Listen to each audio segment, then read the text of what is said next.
뷰민갱 TV. 안녕하세요. 뷰민갱입니다. 네, 오늘도 인터뷰 또 응해주셔가지고 교정복을 일을 하고 계시는 선생님을 모시고 또 인터뷰 진행해보도록 하겠습니다.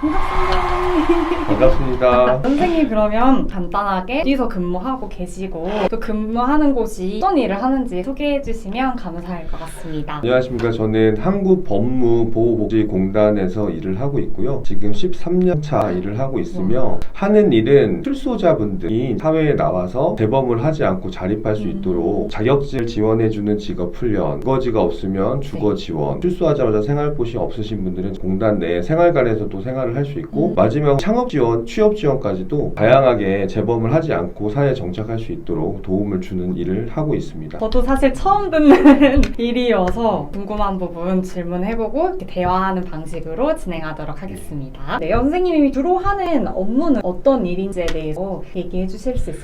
공단 내에서도 제가 하는 업무는 주거지원, 대상자분들이 교도소나 구치소를 가시게 되면 가족들하고 해체되는 경우가 굉장히 많습니다. 이분들이 출소하고 나오게 되었을 때 가족들과 함께 머물 공간이 필요한데 공간이 없는 경우가 굉장히 많아서 LH하고 협약을 맺어서 주거 지원을 지원하고 있고 조건은 부양가족이 있는 분들에 한해서 주거 지원을 제공하고 있습니다. 그리고 창업 지원 업무도 하고 있는데 1년에 1명 정도만 지원을 하는 거라 조건이 까다로워요. 그 일에 대해 경력이 좀 있으셨으면 가능한데 가장 중요한 건 개인의 자금이 조금 있어야 된다는 거. 돈이 조금 있는 분들이 가능하다는 거군요. 맞습니다. 출소를 하시는 분들이 어디서 오시는지 연계되어 있는 곳이 있는 건가요? 교도소가 전국 각지에 있고 공단도 27개 전국에 지부 지소가 있습니다. 그리고 교도소 안에서 출소하기 100일 전에 혹은 3개월 전에 공단 직원들이 직접 교도소에 들어가서 공단 사업을 설명을 해드리고 있고 교도소에서는 보람이 방송이라는 게 있는데 보람이 방송 내에서 공단 자체의 사업을 홍보해서 이분들이 출소하고 나오게 되면 저희 공단 서비스를 받을 수 있도록 안내를 사전에 하고 있습니다. 그런 식으로 해서 신청을 할 수 있게끔 안내를 하고 홍보를 하고 계시는 거군요. 교도소나 소년원에서 사회복지사로 근무를 할 수 있는지 물어보셨어요. 그거에 대해 말씀드리면 교정복지사라는 거는 없다고 보시면 되고 교정복지 일을 하는 사람들을 소위 교정복지사라고 생각하시는 분들이 많습니다. 근데 교정복지 일이라고 하면 교도소도 있겠고 소년원도 있겠고 저희처럼 공단에서 근무하는 일들도 전부 다 교정복지에 해당이 되는데 여기서 사회복지사이기 때문에 그 일을 하고 있지는 않습니다. 다만 사회복지사 자격증을 가지고 있으면 시험 볼 때 이제 가산점들이 도움이 되기 때문에 채용을 하고 났더니 사회복지사를 가지고 있는 분들이 있는 거고 매년 공개 채용을 하고 있어서 그 안에서 사회복지사라 직업상담사, 심리상담사 이런 분들을 자격증을 가지고 있으면 가산점을 주고 있지 사회복지직 이런 식으로 뽑고 있지는 않습니다. 필요한 자격증이 있다면 앞서 말했던 이런 자격증을 따는 게 더 유리한 걸까요? 공단 자체의 시험으로만 보면 심리상담직이라는 게 따로 있어서 심리상담 자격증이 있으셔야 무조건적으로 채용이 되는 거고 취업지원직이라는 게 있는데 직업상담사와 같은 자격증이 있어야 시험에 응할 수가 있습니다. 다만 제가 현재 일하고 있는 보호행정직이라는 거는 사회복지사 자격증이 있어야지 시험 보는 게 아니고 사회복지사 자격증이 있으면 가산점으로 도움이 되고 가산점으로 받을 수 있는 거가 있기 때문에 사회복지사 자격증이 있으면 채용을 할 때 도움이 되고 있는 건 사실입니다. 준비를 하실 수 있는 분들은 하시는 걸 추천드리도록 하겠습니다. 교정복지를 준비하려면 어떤 과정으로 준비를 해야 되는지 물어보신 것 같아서요. 얘기해 주시면 감사할 것 같습니다. 교정복지에서 가장 큰 업무를 하고 있는 곳 세 가지를 뽑자면 교도소, 보호관찰소, 한국법무보호복지공단이 있겠는데 앞에 언급한 두 군데는 공무원입니다. 4년제가 아니라 2년제도 안 나와도 되고요. 고등학교만 졸업하면 시험을 볼 수 있는 게 이 교정직 공무원, 사회복지직 공무원, 국가직 공무원이고요. 아까 말씀드린 자격증들이 대학교를 나와줘야 취득할 수 있는 자격증이기 때문에 이왕이면 대학 나오신 분들이 유리하게 작용될 수는 있을 것 같습니다. 혹시 과정을 볼 수 있는 사이트나 협회나 이런 데가 있을까요? 저희 한국법무보호복지공단 홈페이지 들어가시면 채용에 대해서 매년 채용을 하기 때문에 또한 자격증이 가산점을 주는 조차도 다 나와 있습니다. 홈페이지가 있습니다. 홈페이지 그 밑에 상단에 달아놓도록 하겠습니다. 교정복지는 야근이 많은 종인지 공단 같은 경우는 야근이라고 하는 직급별로 좀 정해져 있고요. 7급 같은 경우는 15시간, 6급은 10시간, 5급은 뭐 7시간 이렇게 정해져 있는데 통상적으로 야근할 일은 되게 많지는 않습니다. 요즘 본인이 남아서 간헐적인 야근이 많고 본인이 선택적으로 야근할 수 있을 때 야근을 하고 거의 야근이 많지는 않다. 그 이상 일을 한다라는 건 본인의 이제 능력이 본인의 업무 스킬이 좀 문제가 있지 않나 그 정도까지만 생각하고 있습니다. 알겠습니다. 교정복지를 준비하시려고 하는 분들은 뭘 준비를 하시는 게 좋을 것 같을까요? 교정복지 일을 하기 위해서 준비를 해야 될 게 많지가 않습니다. 네. 왜냐하면 공무원 시험이기 때문에 합격해야 일을 할 수 있기 때문에 대학교 때 봉사활동을 많이 한다든지 네. 이런 것들 전혀 할 필요 없고 네. 공무원 시험 준비를 해야 되는 거죠. 정직 공무원 같은 경우는 영어, 한국사, 국어, 교정학, 형사소송법 이렇게 있고요. 네. 보호관찰직 같은 경우가 사회복지학 기록으로 형사소송법 이렇게 아마 있을 거예요. 그래서 네. 사회복지학 개론이라는 게 사회복지과 학생들은 네. 다 배우지 맞아요. 않아요. 사회복지사들이 조금 더 유리한 게 좀 쉽다라고 네. 얘기할 수가 있고 대학교 때 뭘 준비하기보다도 범죄자들을 상대해야 네. 되는 약간의 강한 멘탈 이런 것들이 사실은 좀 필요하고 강단 있는 마음가짐 요게 필요하지 봉사를 많이 한다고 해서 중요한 게 아니고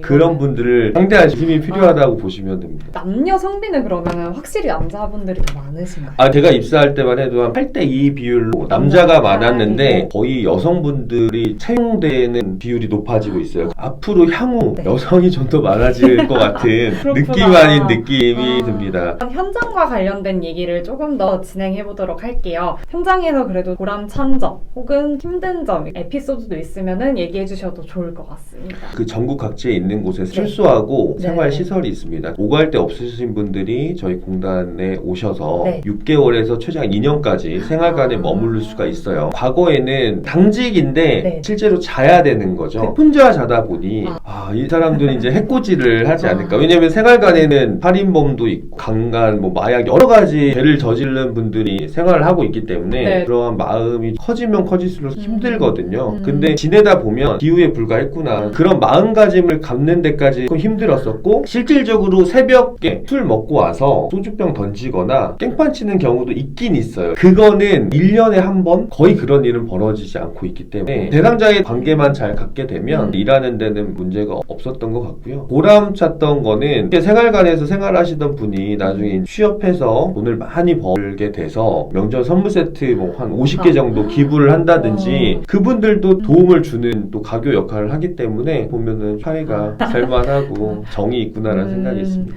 선생님이 담당하고 있는 케이스 거의 대략 몇 명 정도 되시나요? 주거 지원 같은 경우는 130가구 정도가 되고 130가구지만 10년 동안 관리를 해야 되는 서비스이기 때문에 매달 전화를 드려서 이게 잘 지내고 있는지 멘토링을 하고 있고 특이사항 있는 분들은 메모를 남겨놨다가 특이사항 있다라는 건 딱 하나예요. 다시 재범 교도소에 들어가는 경우 가족 자체가 다시 해체될 수밖에 없고 그래서 매달 하면서 사후 관리가 진행이 되구나라는 생각이 있습니다. 아마 많은 분들이 궁금해하실 보수는 어느 수준인지 궁금합니다. 저희는 아무래도 공공기관이다 보니까 어느 정도 보수는 보장이 되어 있는데 이제 저희는 7급부터 시작을 해서 그렇구나. 현재 제가 5급입니다. 연봉으로 하면 6천 정도 받습니다. 네. 직인지 아니면 저희처럼 무기계약직인 건지 이런 것도 얘기해 주시면 감사할 것 같습니다. 일반 행정 전문 이렇게 공개 채용을 해서 뽑히시는 분들은 정규직인데 각 지부 자체에서 허그 일자리 사업이라는 취업 지원 사업이 따로 있습니다. 취업 지원직들 같은 경우는 2년이 됐을 때 무기계약직으로 근무를 하게 되고 지부마다 채용 공고를 또 따로 올리고 있어요. 거기서 이제 뽑히시는 분은 무기계약으로 일을 하는데 이제 공채에서 무기계약직으로 일을 하게 되면 서류가 가산점도 너무 많이 혜택을 보고 실제로 무기계약직으로 일하시다가 정규직으로 되시는 분들 굉장히 많습니다. 매년 청년 인턴도 뽑고 있습니다. 청년 인턴으로 일하다가 일반 행정 시험을 보게 되면 가산점이 굉장히 많이 붙어서 서류 패스할 확률이 굉장히 높습니다. 조금 마무리하는 단계로 저희 항상 이 영상의 마지막 말이 준비하시는 친구들 아니면 대학생들, 선생님들 다양한 분들한테 하시고 싶은 말 있으면 한마디 해주시면 감사하겠습니다. 교정복지라는 게 일을 하고 싶다고 해서 할 수 있는 영역은 좀 아니라고 생각하기 때문에 오늘 제가 말씀드리는 부분에서 참고는 하시되 이 일을 꼭 해야겠다라는 그 마음가짐으로 학교 생활을 하시면 네. 낭패를 당할 수도 있기 때문에 본인이 생각하시는 여러 가지 분야를 좀 몇 가지 정도는 생각하시는 게 네. 사실 정신 건강에 좋을 것 같고요. 네. 그리고 교정복지라는 게 사회복지의 한 분야이긴 하지만 사회복지사가 들어가서 주도적으로 사회복지사들이 이끄는 현장은 아니라서 제가 저번에도 유튜브에 봤지만 블루오션이라고 얘기를 하시는 분들이 있으시더라고요. 사실 교정복지 블루오션 아닙니다. 블루오션이 될 수가 없는 게 국가에서 뽑는 그 시험 안에 합격을 해야 되기 때문에 페이에 대해서 말씀을 드렸지만 페이가 적은 편이 아니라서 굉장히 지원자도 많고 그 정도로 공공기관이다 보니 공공기관의 인기는 얘기 안 해도 아실 일이라 생각합니다. 저는 사실 공단을 너무 사랑하는 사람이고 그런 것 여기서 같아요. 프라이드도 되게 많이 가지고 있는 사람이라서 많이 좀 관심을 가져주고 많이 응시해 주시고 들어오게 되면 후배로서 많이 제가 도움도 많이 드릴 수 있었으면 좋겠습니다.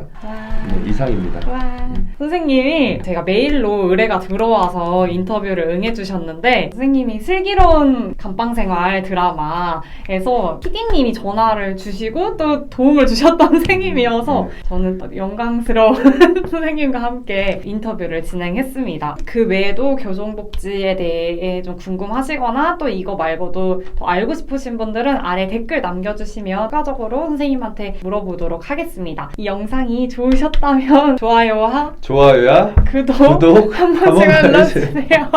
감사합니다. 감사합니다. 네, 인터뷰 응해주셔서 너무 감사합니다. 사회복지사 하면 다들 그런 것 같아요. 똑같은 말을 하세요. 그러니까 뭔가 변화되어 있는 모습을 보면 너무 뿌듯해서 이 일을 계속 하는 것 같고 선생님도 사람이 좋아서 이 일을 하시게 되나요? 아니면 사회복지사를 하게 되시니까? 저는 네. 사실은 원래 경영회계학과를 전공을 했었고 대학교 한 3학년 때 군대 갔다 와서 공부를 좀 열심히 하다 보니까 장학금도 받고 이런 과정에서 이왕이면 같은 학비를 내는데 자격증을 딸 수 있는 학과 하나 정도는 복수 전공해야겠다 생각해서 그 당시에 이제 유아교육과하고 사회복지학과가 있더라고요. 근데 유아교육은 저랑은 너무 안 맞는 것 같고 그 성격 자체가 안 맞는 것 같아서 사회복지학과를 이제 복수 전공해서 발을 들여놨는데 사실은 맨 처음 입사한 곳은 저는 이제 경영회계학과가 원래 본 전공 복수 전공이 하지만 공공 전공이었기 때문에 은행 쪽에 일을 하고 싶었으나 아시다시피 은행이 참 들어가기가 쉽지는 않아요.